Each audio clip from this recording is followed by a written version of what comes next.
ایران دموکراتیک، یک ایران پیشرفته، یک ایران الگو برای خاورمیانه، یک ایران موتور تشکیل چهارمین بلوک اقتصادی جهان. یعنی پس از آمریکا، اروپا و چین ما میتونیم با مرکزیت ایران چهارمین بلوک اقتصادی سیاسی جهان رو ایجاد کنیم. در ایرانی دموکراتیک اولا حقوق محترم، آزادی ها تضمین شده باشه و تبعیض های اعمال شده در 90 سال اخیر جبران بشه. همین جبران اقتصادی مثلا تبعیض ها به موتوری برای رشد اقتصادی، حتی جهش اقتصادی تبدیل خواهد شد. هر گونه تلاشی برای رفع تبعیض‌های سیاسی به شکوفایی سیاسی در ایران و در خارج از ایران منتهی خواهد شد. مثلا من در یکی از برنامه‌ها گفته بودم، میتونید هنوزم در کانال یوتیوب هست، به جای اینکه بیایم برای آموزش به زبان مادری برای کردها، برای ترکها، برای سایر گروه‌های اتنیکی محدودیت و ممنوعیت بذاریم، بیایم این زبان‌ها رو به فارسی زبان‌ها هم یاد بدیم.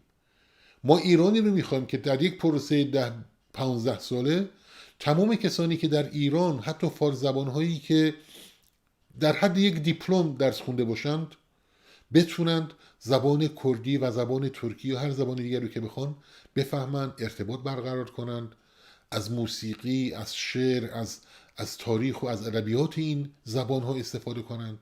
وحدت ملی به وجود بیاد به این معنا که یک تهرانی، یک اصفهانی بره سنندج بتونه با زبان کردی ارتباط برقرار کنه، یک شیرازی، یک مشهدی بره تبریز بتونه به زبان ترکی با مردم اونجا صحبت کنه.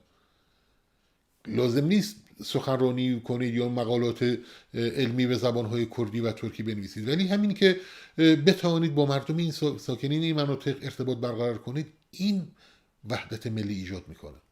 ما الان در اروپا مردمانی داریم که 4 زبانند. چرا ما نمیتونیم زبان ترکی که یکی از شیرین ترین و آسان ترین زبان هاست، قانونمندترین زبان ها برای یادگیری، چرا اونو یاد نگیریم؟ چرا زبان کردی که نزدیکترین رابطه با زبان فارسی داره رو نتونیم یاد بگیریم؟ پیشنهاد ما برای ایران آینده اینه که ایرانی که در آن حقوق برابر باشه، گروه های اتنیکی از حقوق برابر برخوردار باشند، ستم ها و تبعیض هایی که به نام تمامیت ارضی و در سیاست غلط مرکزگرایی و تمرکز قدرت در تهران و در مرکز، تمرکز ثروت در تهران و در سایر مناطق مرکز، از طریق رفع تبعیض آنها موتور رشد اقتصادی، حتی جهش اقتصادی ایران رو روشن کنیم. ارتباط میان گروه های اتنیکی رو با تقویت زبان آنها و حتی با آموزش زبان آنها به فارس زبان های ایران تقویت کنیم. و از آن مهمتر، ما می توانیم بلژیک خاورمیانه باشیم. بلژیک چرا پایتخت اروپا؟ چرا مثلا دفتر اتحادیه اروپا در بروکسله؟ کشور کوچکی که تازه اقتصاد قوی هم نداره، موقعیت وزن سیاسی سنگینی هم نداره، ولی کشوریه که اولا جغرافیاش میشه گفت در مرکزیت اروپای غربی واقع شده، ارتباط دریایی نزدیکی با بریتانیا داره، بافت جمعیتیش فرانسوی زبان، آلمانی زبان، تنوع زبانی باعث شده که بلژیکا بتونن با فرانسه و فرانسوی زبانهای اروپا ارتباط برقرار کنن. همین بلژیکی های آلمانی زبان بتونن با کشور آلمان، با اتریش، با سایر آلمان زبانهای اروپا ارتباط برقرار کنن. حالا این بلژیک رو بیایید 10 برابر وسیع ترش کنید، در یک موقعیت مهمتر جهانی هم قرار بدید، تنوعهاش هم تبدیل کنید به ایران کنونی. ما در ایران می توانیم با یک سیاست درست از لحاظ حوزه فرهنگی از پاکستان تا مدیترانه رو به هم وصل کنیم. ما می توانیم از طریق ترک های ایران بهترین روابط رو با جمهوری آذربایجان داشته باشیم که یکی از قطب‌های اقتصادی مخصوصاً گازی و نفتی منطقه است. ما از طریق عرب زبان‌های ایران، عرب‌های ایران میتونیم بهترین روابط رو با کشورهای عربی داشته باشیم. تصور کنید سرمایه‌های این کشورهای عربی، کشورهای خلیج فارس، به جای اینکه بره در اروپا، در جاهای دیگر سرمایه گذاری بشه، این سرمایه ها به ایران بیاد.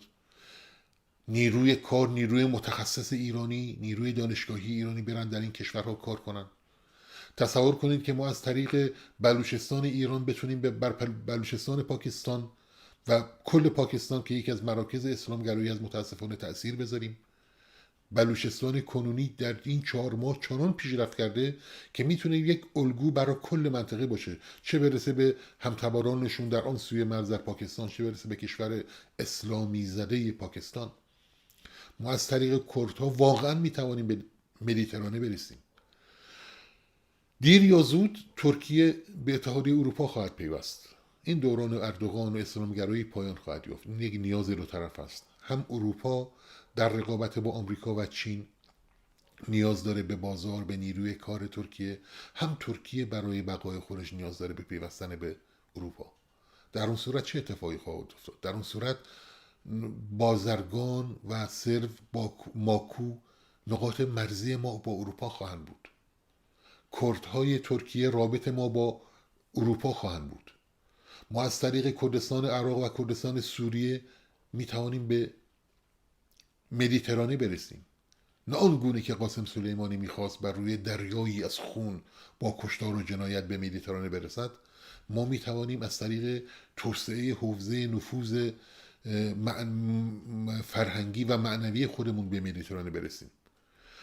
ما بیشترین پتانسیل رو داریم که موتور بلوک خاورمیانه باشیم، موتور رشد اقتصادیش. ببینید مثلا چین موتور رشد اقتصادی شرق آسیاست، حتی بر قدرت‌هایی مثل ژاپن و کره هم تأثیر داره. آلمان موتور رشد اقتصادی اروپاست. ایالات متحده موتور رشد اقتصادی آمریکای شمالیه. ما می توانیم از لحاظ اقتصادی موتور رشد اقتصادی خاورمیانه باشیم. از لحاظ سیاسی میتونیم الگوی دموکراتیک و توسعه دهنده دموکراسی در خاورمیانه باشیم. از لحاظ فرهنگی عرض کردم ما میتوانیم از پاکستان تا مدیترانه رو، از هندوستان تا اروپا رو به هم وصل کنیم. و از همه مهمتر الگویی موفق از همزیستی مسالمت آمیز و داوطلبانه از انواع گروه‌های اتنیکی، زبانی، مذهبی رو به جهان نشان بدیم.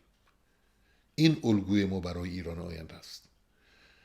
ایرانی که منعطف هست، ایرانی که دارای حوزه نفوذ بسیار وسیع هست، ایرانی که دارای عمق استراتژیک نرم خواهد بود، نه از طریق توسعه هلال شیعه یا از طریق اندیشه های فاشیستی و شوینیستی ایران شهری به قول خودشون، از طریق تأکید بر سیاست همزیستی مسالمت آمیز، احترام متقابل، به رسمیت شناختن تنوعها و رفع همه مظاهر تبعیض.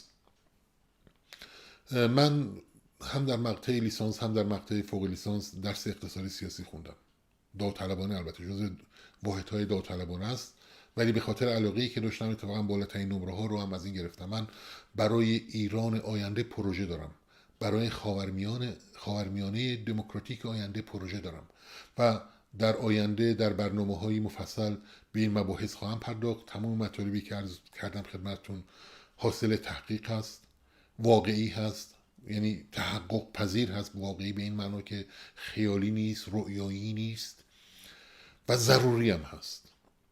ما با خاورمیانه طرفیم که تا 10-20 سال آینده یا از سکنه خالی میشه، یک فاجعه بزرگی روی خواهد داد، از جنگ داخلی، مشکلات محیط زیستی، مشکلات اقتصادی، یا با خاورمیانه‌ای که دموکراتیک هست و به 4مین بلوک بزرگ اقتصادی سیاسی جهان تبدیل میشه. تلاش من برای تحقق دومی هست. خیلی ممنون که برای تماشای این ویدیو وقت گذاشتید. مجددا ازتون خواهش میکنم که ویدیوهامو ببینید، براشون وقت بذارید، ازم حمایت کنید. من همجوری که عرض کردم به دلایلی که بعدا عرض میکنم ترجیح دادم با هیچ کنم از تلویزیون های من و تو، BBC و ایران اینترنشنال در 1 سال گذشته، 1 سال و 2-3 ماه گذشته همکاری نکنم. ترجیحم اینه که در شبکه‌های اجتماعی فعال باشم و همچنین بتونم مفصل در طریق برنامه‌های ویدیویی در خدمتتون باشم. دلایلش رو بعدا عرض میکنم. فعلا برای یادآوری عرض کردم که لطفاً از برنامه‌هام حمایت کنید، با دوستان در میان بگذارید. اگر ملاحظاتی دارید، انتقاداتی دارید، حتما بفرمایید. من تمامی انتقادات برنامه گذاشتم یادداشت کردم، فقط برای اینکه طولانی نشه این ویدیو رو به همین حد بسنده کردم. مطمئن باشید مقولات و سوالاتی که مطرح میشه رو جدی میگیرم و پاسخگو خواهم بود. خیلی ممنونم. فعلا